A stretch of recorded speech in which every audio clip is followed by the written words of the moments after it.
Hello दोस्तों, तो केना छी अहाँ सब? अहाँ सबके स्वागत करै छी करनी ब्लॉग में। तो चलू आइ के ब्लॉग में अहाँ सबके देखाबऽ जा रहल छी 2 दिन से एते भयंकर आंधी तूफान बारिश भऽ रहल छै से पूरा गेहूं की खेती में गेहूं के फसल के पूरा सुता देलकै है। देखियो केना प्लास्टर कऽ देलकै है, बिछौना कऽ देलकै है, जे कहियो सब कम छै, एकदम जमीन में सटा देने छै।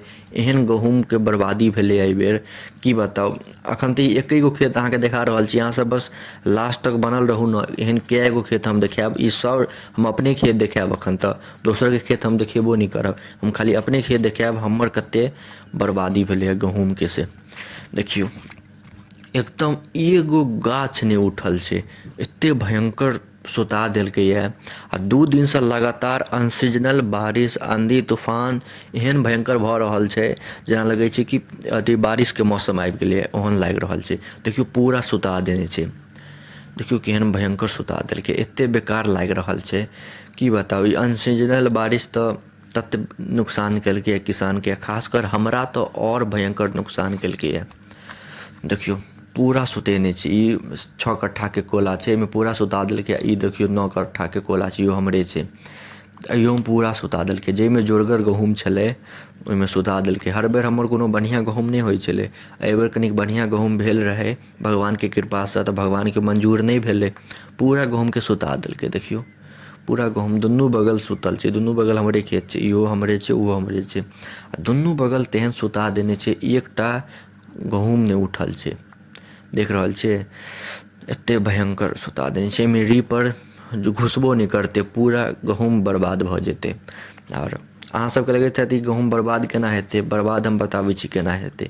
ई तो ना दोसर के खेत छै, अहियो सबमे गिरल छै। बर्बाद एना हेतै जे कि देखियो ई पूरा गहूँम गिर पड़लै। आब रौदा तऽ लगतै बस ऊपरेवला में, तरका गहूँम में लगतै नहीं।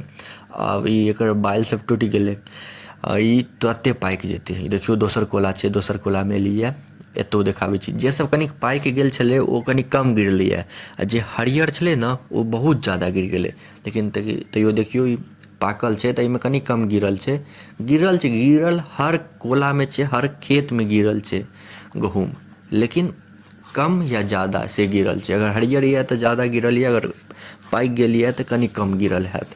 अगर छेहर या गहूँम कनि कमजोर यऽ गहूँम तऽ गिरबे नहीं करत, नहीं गिरल हैत गहूँम। अगर एकदम जोरगर गहूँम यऽ, बहुत घनगर गहूँम यऽ, तऽ अहाँके गहूँम पूरा गिर गेल। तऽ देखियो एहिमे कनि कमजोर गहूँम छलै तऽ कनि कनि गिरलैए। आ पिछुलका कोला जे देखेलहुँ, पिछुलका खेत छलै ओ कनि जोरगर रहै तऽ ओहिमे पूरा सुता देलकै। इहो देखियो जतऽ जोरगर छै ओतऽ एकदम भयंकर से सुता देने छै गहूँम, एकदम प्लास्टर कऽ देने छै। आ जतऽ कनि कमजोर छै ओतऽ उठल छै। तऽ ई छै सिनेरियो, पूरा खेत के बर्बाद केने छै।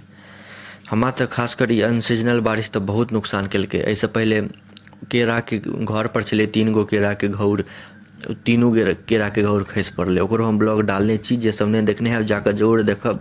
बहुत बेकारे ब्लॉग छै, मतलब बहुत दुखिएवला ब्लॉग छै। तऽ जाके एक बेर देखबै, चेक करबै, देखबै तीनू के तीनू घौर खसि पड़लै। ओहिके बाद एगो आमके गाछ, एतेक बड़का गाछ छलै ओ खसि पड़लै। ओहिके बाद ई गहूँम सब देखियो केहन भयंकर खसल छै से। जतऽ जोरगर गहूँम छै ओतऽ पूरा सुता देने छै। देखियो ई साइड सबमे पूरा एक रङ्गसँ सुता देने छै, आओर बीच सबमे ठीक छै, खड़ा छै, कियाकि उम्हर कनिक छेहर गहूँम छै, उम्हर कनि कमजोर गहूँम छलै, तेँ एको रत्ती उम्हर नहि खसलै। एम्हर जेम्हर जोरगर छलै उम्हरे सुता देलकै।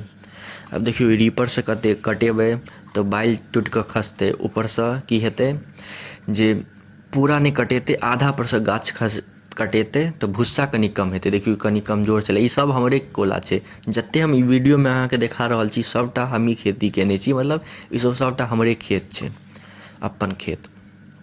तऽ देखियो सब खसल छै। आ ईसब कनि कमजोर छलै, जे देखाइए खड़ा भेल, ईसब कनि कमजोर छै तेँ बचल छै। देखियो आ ई सब पाकि गेल रहै। ई सब तऽ बुझियौ ने 10 दिन 15-20 दिन, 10 दिन मानि कऽ चलू ने, 10 दिन आओर रहितै एकरा कटाबऽवला छलियै। आब तऽ पानिए भऽ गेलै, आब जमीनो सब भीज गेलै है, तऽ एकरा तऽ आओर समय लेबऽ एखन रहऽ पड़तै कनि, आओर समयके बाद एकरा कटेबै आब।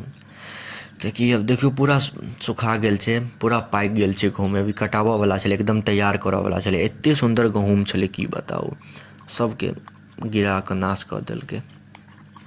ई सब तऽ पाकऽवला छलै।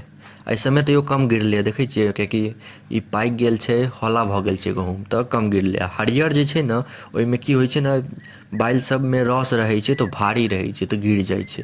ईसब देखियौ ओतेक नहि गिरलैए, जे गिरलैए कमे साइडे सबमे गिरलैए, तऽ ईसब कनिक जान बचेने छै, ईसब कनिक कम गिरलैए। आ ई देखियौ जे हरियर रहै छै गहूँम ओकरा तऽ पूरा सुता देने छै।